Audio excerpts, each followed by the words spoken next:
तो नमस्कार दोस्तों, आप सभी का स्वागत है हमारी YouTube channel basics of electrical engineering में। तो आज के वीडियो में हम बात करने वाले हैं और आगे की बात करेंगे 3 फेज इंडक्शन मोटर की। इक्विवेलेंट सर्किट पिछले वीडियो में हमने देखा था, उसको हम और इलेबोरेट करेंगे। हम दूसरा पार्ट उसका एक तरह से आप मान सकते हैं, और हम इलेबोरेट करेंगे।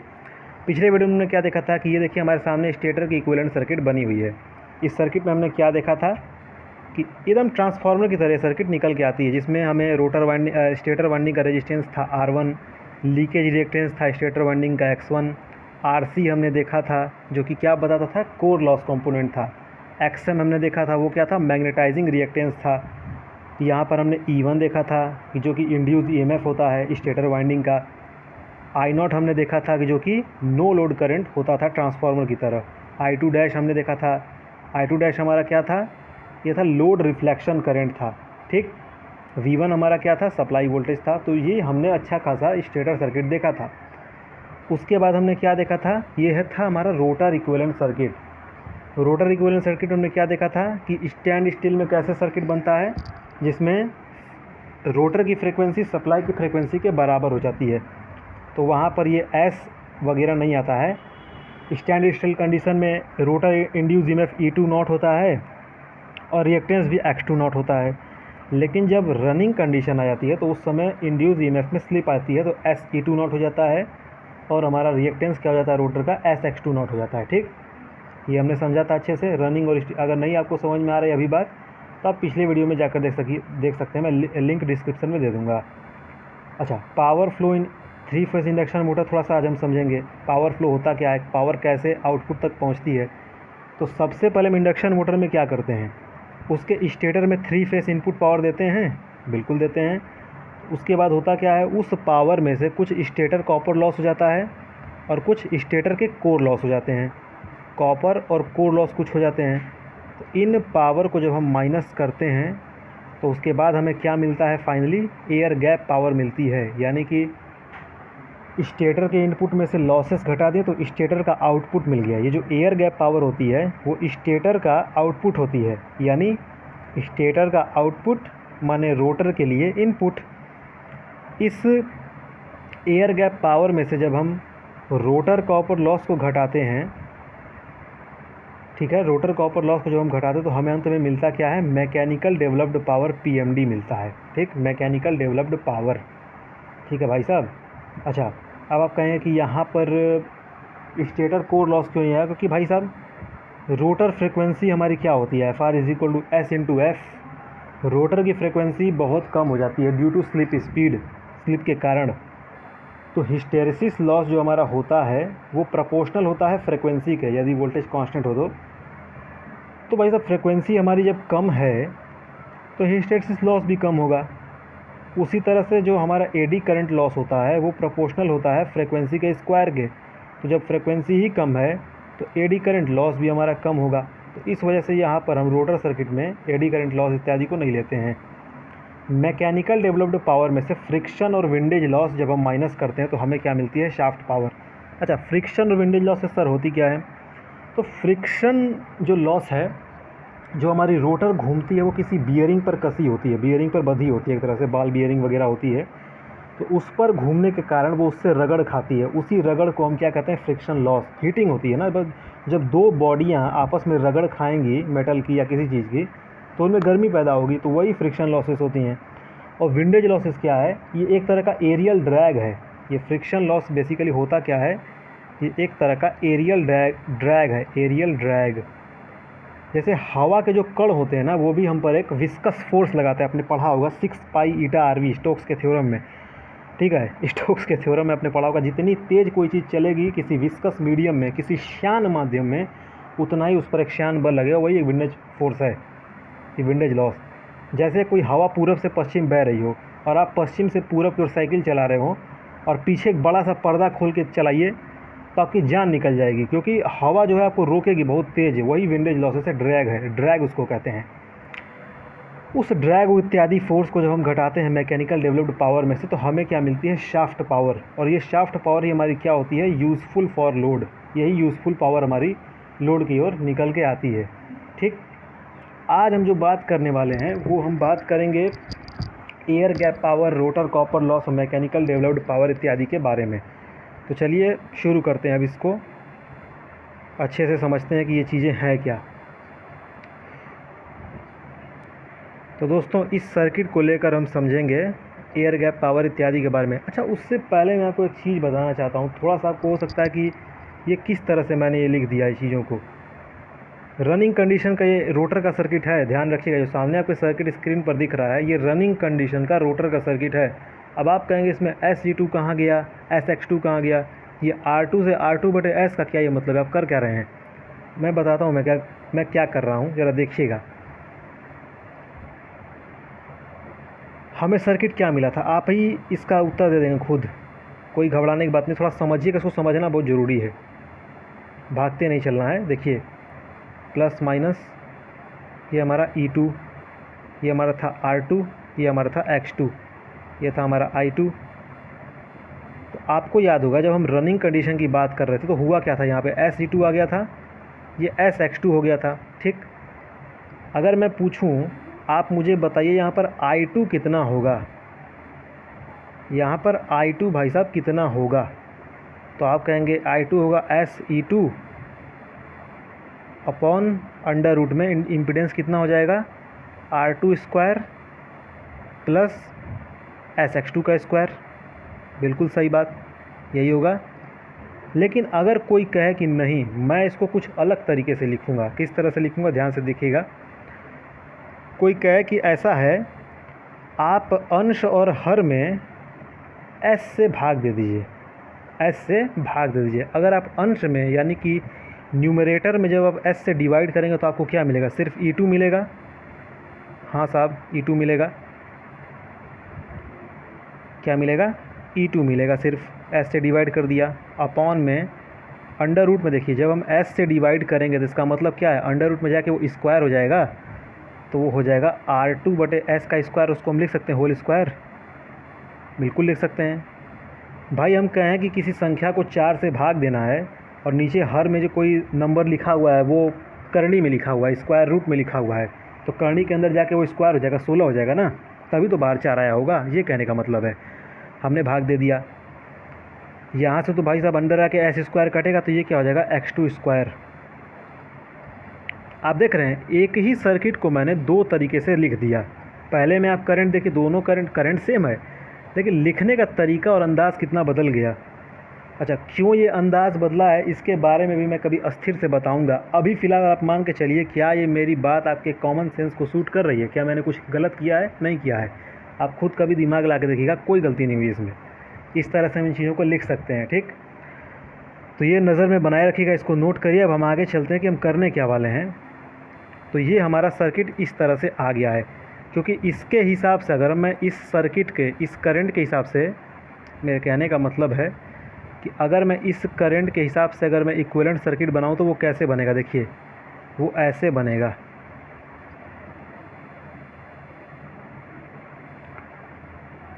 सप्लाई पे वोल्टेज हमारी E2 हो गई, रिएक्टेंस X2 हो गया, लेकिन जो रेजिस्टेंस है वो कितना हो गया, R2/S हो गया। तो वही हमने वेरिएबल रेजिस्टेंस लिया है, R2/S। क्यों वेरिएबल है सर, ये भी बताइए। क्योंकि भैया आपकी स्लिप जो है वो स्पीड के अकॉर्डिंग बदलती रहेगी, ठीक है। तो चलिए घबराइएगा मत, आपको ये क्लियर होगा आज, नहीं तो कल किसी वीडियो में क्लियर मैं कर दूंगा बढ़िया से। ये सब मैंने किया क्या, तमाशा करने की ज़रूरत क्या थी। खैर देखिए, जो रोटर की पावर, जो स्टेटर की पावर आउटपुट होगी वही तो यहाँ से एयर गैप पावर के थ्रू आएगी। जो स्टेटर छोड़ेगा पावर आउटपुट में, वही एयर गैप पावर के रूप में आएगी, ठीक है, वही एयर गैप पावर के रूप में आएगी। तो वो एयर गैप पावर भाई साहब होगी कितनी, वो एयर गैप पावर होगी PG, ये इलेक्ट्रिकल पावर है, ये भी ध्यान में रखिएगा। ये PG मैकेनिकल पावर बिल्कुल नहीं है, ये इलेक्ट्रिकल पावर है। ये होगी E2 I2 cos ∅2 electrical power, हम ऐसे ही लिखते हैं। ये पर फेस मैं लिख रहा हूँ, हाँ 3 होना चाहिए, लेकिन मैं पर फेस लिख रहा हूँ। अच्छा, PG = E2 I2। अब इस सर्किट का आप लिखेंगे तो क्या होगा, ये वाले सर्किट का लिखना है आपको, इस वाले सर्किट का I2, तो क्या हो जाएगा, I2 = E2 upon under root R2/S का स्क्वायर, R2/S का whole square plus X2 square. ये हमने लिखा, ठीक है। अच्छा ये हो गया। और cos फाई टू क्या होता है, आर बटे जेड होता है, याद रखिएगा, आर बटे जेड। आर हमारा है क्या, आर टू बटे एस है, आर टू बटे एस, और जेड तो हमारा भाई साहब वही है, अंडर रूट आर टू बटे एस का स्क्वायर, ये इम्पीडेंस लिख रहा हूँ, प्लस एक्स टू का स्क्वायर। इतनी बात समझ में आ रही है कि नहीं, आनी चाहिए आपको, उम्मीद करता हूँ आ रही होगी। यहाँ से आपका पी कितना हो जाएगा, ई टू स्क्वायर और इंटू आर टू बटे एस अपॉन में, ये तो देखिए स्क्वायर रूट हट जाएगा, तो कितना हो जाएगा, आर टू बटे एस का स्क्वायर प्लस एक्स टू का स्क्वायर। बात समझ में आ रही है। ये आपकी क्या हो गई, एयर गैप पावर हो गई भाई साहब, ये आपकी एयर गैप पावर हो गई। अच्छा, एयर गैप पावर को क्या मैं कुछ और तरीके से लिख सकता हूँ क्या, कोई और तरीका है। ये एयर गैप पावर हो गई, ये हमारी एग्जैक्ट एयर गैप पावर हो गई, इसमें कोई बुराई नहीं है। अभी मैं कुछ बात बताऊँगा, उसको समझिएगा, ठीक। एयर गैप पावर हो गई। अब सर्किट की ओर मैं आपको एक चीज़ बता दूँ, हम जो भी पावर निकालते हैं वो क्या होती है, रियल पावर, ठीक। तो ज़रा बात समझिएगा, ये हरे वाली सर्किट जो ऊपर ये दिख रहा है आपको, ये सर्किट, इसको बनाने का मैं औचित्य अब बताता हूँ क्या था। देखिए, जब आप इस तरह से सर्किट को बनाएंगे तो आप देख रहे हैं कि जो हमारा ईएमएफ है उसमें एस नहीं आ रहा है, एस नहीं आ रहा है मतलब उसमें फ्रिक्वेंसी नहीं आ रही है। उसी तरह जो हमारा एक्स2 है उसमें भी एस नहीं आ रहा है, और स्लिप यानी स्लिप नहीं आ रहा है, इसका मतलब फ्रिक्वेंसी भी नहीं आ रही है। ट्रांसफार्मर में क्या होता है, जो हमारी इनपुट और आउटपुट की जो ईएमएफ होती हैं उनका फ्रिक्वेंसी सेम होता है, फ्रिक्वेंसी नहीं बदलता है। इंडक्शन मोटर में थोड़ा सा उल्टा केस क्या हो जाता है कि जो देखिए इस वाले सर्किट में क्या था, यहाँ पर देखिए हमारा ईएमएफ में SE2 आ गया था, रिएक्टेंस में SX2 आ गया था, मतलब कि फ्रिक्वेंसी दर फ्रिक्वेंसी हमारी ईएमएफ बदल रही थी। इस तरह से अगर बदलता रहेगा मॉडल तो हम एक साथ इक्विवेलेंट सर्किट नहीं बना पाएंगे, क्योंकि ट्रांसफार्मर के हिसाब से दोनों की फ्रिक्वेंसी समान होनी चाहिए, इनपुट आउटपुट की, यहाँ तो है ही नहीं। वो चीज़ पाने के लिए, वो कंडीशन को सेटिस्फाई कराने के लिए हमने ऐसा किया है।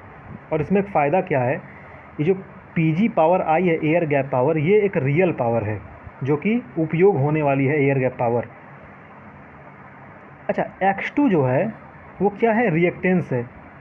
रिएक्टेंस जो होता है कभी भी आपका रियल पावर का कंजम्पशन नहीं करता है, आइडियल हम मान के चलते हैं। ये रियल पावर यानी कि एवरेज पावर, वास्तविक शक्ति का खपत नहीं करता है। वो करता कौन है, रेजिस्टेंस करता है।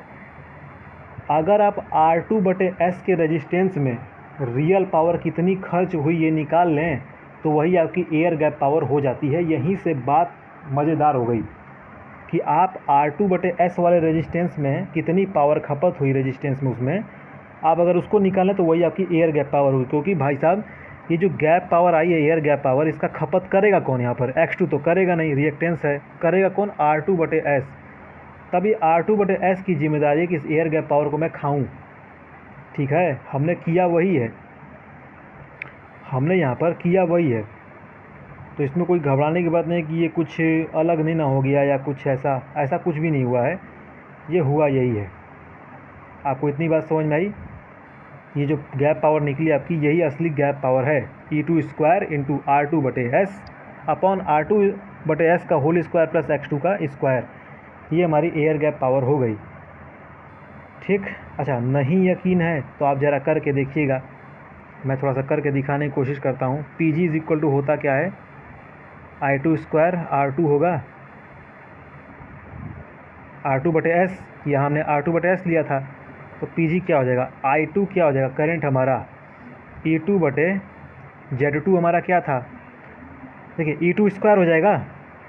नहीं समझ में आ रहा तो ऐसे देखिए, E2 पहले कर लीजिए, E2 बटे करनी में इम्पीडेंस R2/S रेजिस्टेंस का स्क्वायर प्लस रिएक्टेंस का स्क्वायर। थोड़ा सा धैर्य बना के चलिए, ये चीज़ समझना बहुत ज़रूरी है कॉन्सेप्चुअल क्लियरिटी के लिए। ये हो गया, और इंटू R2/S, यही था। ये जो पूरा टर्म है ये क्या है, I² और इंटू R2/S। आप ज़रा इसका स्क्वायर खोलिए, ये PG आपको यहाँ से क्या मिलेगा, E2 square R2/S R2/S upon ये क्या मिल जाएगा, R2/S का होल स्क्वायर प्लस x2 का स्क्वायर। कुछ समझ में आ रहा है? वही चीज़ आ गई कि नहीं आ गई? देखिए, इसको देखिए और यहाँ पर इसको देखिए, एकदम सेम चीज़ें आपके सामने आ गई। तो यही मेरे बताने का भाई साहब मतलब था कि ये सर्किट जो ग्रीन कलर से मैंने बनाई थी, ये बहुत महत्वपूर्ण सर्किट है। इसमें आप R2/S में लॉस निकाल लीजिए, कॉपर लॉस, वही आपकी क्या हो जाएगी, एयर गैप पावर हो जाएगी। ठीक है। अच्छा, अब आप कहेंगे कि रोटर कॉपर लॉस कहाँ गई? अब सवाल ये है, रोटर कॉपर लॉस कहाँ गई? तो कहीं नहीं गई है। इसी R2/S में से रोटर कॉपर लॉस भी मैं निकाल के दिखाता हूँ, देखिएगा। रोटर कॉपर लॉस क्या होती है? PCU। रोटर कॉपर लॉस क्या होगी? I2 स्क्वायर R2 होगी। अब यहाँ R2/S मत लीजिएगा, क्योंकि हम रोटर कॉपर लॉस ले रहे हैं। तो भाई साहब मैं पूछूं रोटर कॉपर लॉस कितना होगा, तो I2 स्क्वायर R2 है। अच्छा, एक और काम करिए, आप करिए क्या, ये तो हो गया I2 स्क्वायर R2, आप निकाल भी लेंगे, I2 निकल ही जाएगा, R2 निकल ही जाएगा। आप दोनों तरफ स्लिप से डिवाइड कर दीजिए, P रोटर कॉपर लॉस बटे S, और यहाँ भी रोटर ये पे S डिवाइड कर दिया आपने। ऊपर देखिए, I2 स्क्वायर इंटू R2/S क्या था? PG था भाई साहब, ये PG है। ये आपका बराबर हो गया PG के, एयर गैप पावर के। मतलब कुछ समझ में आया कि जो आपका रोटर कॉपर लॉस आएगा ना, वो मशीन में कितना आएगा? SPG। बहुत इम्पॉर्टेंट रिलेशन है, नोट करके रख लीजिएगा। PCU is equal to SPG।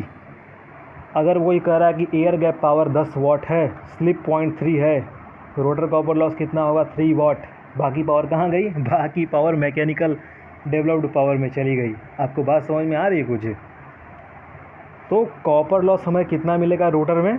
S into PG। PG क्या है? Air gap power. याद रखिएगा, ये बहुत इंपॉर्टेंट रिलेशन है। आप देख सकते हैं कहाँ से आया है, कोई टेढ़ी बात नहीं हुई है यहाँ पर, एकदम सीधी बात हुई है। रोटर कॉपर लॉस होता क्या? I2 स्क्वायर R2, यही होता, हमने लिख दिया। हमने कहा कि आप दोनों तरफ स्लिप से डिवाइड कर दीजिए, तो I2 स्क्वायर R2/S, यानी कि R2/S में जो पावर लॉस हो रही थी वो क्या थी? एयर गैप पावर थी। तो आपने कहा कि तो एयर गैप पावर के बराबर हो गया, यानी अगर आप एयर गैप पावर में स्लिप का गुणा कर दें तो आपको कॉपर लॉस मिल जाएगा। यहीं से बात हमारी समाप्त होती है। अच्छा, पावर फ्लो के चक्कर में हमने क्या देखा था? पावर फ्लो जब चल रहा था उसमें हमने क्या देखा? पावर फ्लो में हमने ये देखा, समझिएगा थोड़ा, मैकेनिकल डेवलप्ड पावर कितनी होगी? PMD इसको कहते हैं, PMD मैकेनिकल डेवलप्ड पावर। ठीक है, कितनी होगी? टोटल एयर गैप पावर जो आपको मिली है PG, उसमें से आप घटा दीजिए रोटर कॉपर लॉस PCU। आप भाई साहब करिए कुछ मत, एयर गैप पावर जो मिली है उसमें से आप रोटर कॉपर लॉस घटा दीजिए, आपको मैकेनिकल डेवलप्ड पावर रोटर में मिल जाएगी, रोटर में। ठीक, तो करिए। अच्छा, PMD कितना हो जाएगा? PMD is equal to PG minus PCU कितना है? SPG।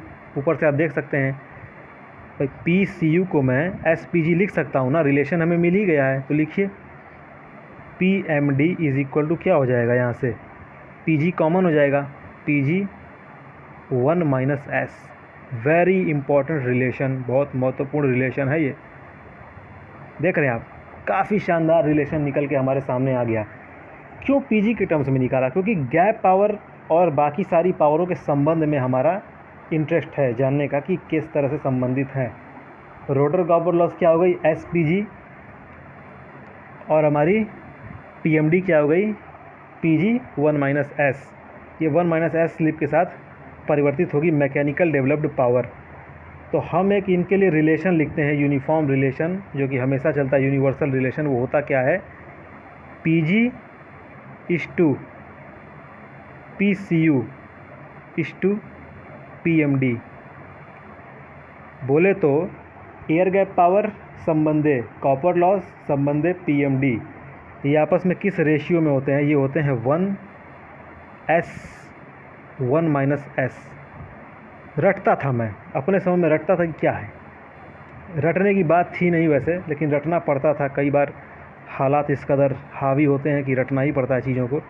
बाकी दिमाग लगाया तो समझा भी जा सकता है। यहाँ से सारा रिलेशन पक्का, इससे सारे सवाल बनेंगे अगर आते हैं तो। कैसे, देखिए, अगर मैं कहूँ पीजी और पीसीयू में रिलेशन बताओ, अच्छा अभी बताता हूँ। पीजी बटा पीसीयू कितना हो जाएगा, यहाँ से देखिए आपके सामने है, क्या हो जाएगा 1/s। इसलिए पीसीयू क्या हो जाएगा, एसपीजी। अभी लिखा था ना, निकल के सामने आ गया। आप किसी का किसी में रिलेशन निकाल सकते हैं, रोटर की पावरों का आपस में कन्वर्जन। मैं कहूँ पीजी पीएमडी में बताओ, ठीक है भाई साहब, पीजी अपॉन पीएमडी लीजिए, 1/1 माइनस एस हो गया। ये क्या हो जाएगा हमारा पीएमडी, यहाँ से पीएमडी हो जाएगा 1 माइनस एस इंटू पीजी। ये भी रिलेशन हो गया। तो ये जो रिलेशन हमें निकल के आया सामने, ये बहुत महत्वपूर्ण रिलेशन है। इस रेशियो को आप याद रखिएगा, ठीक है। रिलेशन क्या है, पीजी संबंधे पीसीयू संबंधे PMD is equal to 1s 1 minus S. इस तरह से ये चलता है हमारा, ठीक। तो इस बात को आप हमेशा याद रखेंगे। अगर मैं पूछूं कि टॉर्क डेवलप्ड कितना होगा, टॉर्क की बात अगले वीडियो में अच्छे से होने वाली है, थोड़ा सा देख लीजिए श्रद्धा के लिए कि टॉर्क डेवलप्ड हमारा कितना होगा। टाउ से लिखते हैं ना, हो टाउ डेवलप्ड, टी भी लिखते हैं, टाउ लिख लीजिए, कोई दिक्कत नहीं है। टाउ डेवलप्ड, टॉर्क क्या होता है, पावर डेवलप्ड बटा में एंगुलर स्पीड, रोटर की ओमेगा आर, एंगुलर स्पीड रखिएगा ओमेगा आर, रोटर की एंगुलर स्पीड, ठीक है। अच्छा एक बात मैं आपको और बता दूं, वो बात ये है कि जिस तरह से एक संबंध चलता है कि एन आर जो होता है रोटर स्पीड, वो होती है 1 minus S into N S. ये होता है, हम सब पढ़ते हैं, जानते हैं इसके बारे में। उसी तरह से ओमेगा आर जो होता है एंगुलर टर्म में, रेडियन पर सेकंड में, वो होता है 1 minus S into omega S. ये याद रखिएगा। एन आर क्या है, आरपीएम में रोटर की स्पीड, ओमेगा आर क्या है, रेडियन प्रति सेकंड में रोटर की स्पीड, एन एस क्या है, सिंक्रोनस स्पीड आरपीएम में, और ओमेगा एस क्या है, सिंक्रोनस स्पीड एंगुलर, ठीक है, रेडियन पर सेकंड में, सॉरी।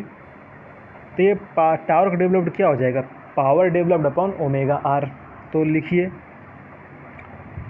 टॉर्क डेवलप्ड हमारा होगा कितना, पावर डेवलप्ड कितनी थी, याद आ रहा है, वो थी 1 माइनस एस इंटू पीजी थी, हाँ याद तो आया, अपॉन ओमेगा आर कितना हो जाएगा, हाँ ओमेगा आर हो जाएगा omega S into 1 minus S.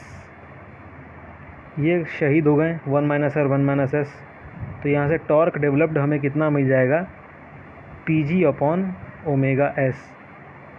ये कहानी भी आप याद रखिएगा, ठीक है, ये कहानी भी आपको याद रखनी है, पीजी अपॉन ओमेगा एस, ठीक। अच्छा एक बात और कि जो हमें जो असली टॉर्क चाहिए होता है, जो पावर चाहिए होता है, वो शाफ्ट पे चाहिए होता है। उसको हम कहते हैं शाफ्ट पावर, हम उसको कहते हैं शाफ्ट पावर। तो वो होती है हमारी मैकेनिकल डेवलप्ड पावर जो हमें मिली होती है, उसमें से आप घटा देते हैं किसी पावर को, फ्रिक्शन प्लस विंडेज लॉसेस को। फ्रिक्शन प्लस विंडेज लॉस को जब घटाते हैं तो आपको क्या मिल जाती है, शाफ्ट पावर। इस वीडियो में मेरा चर्चा करने का बस इतना ही मन था। अगले वीडियो में कुछ और बातें करेंगे, तब तक के लिए धन्यवाद।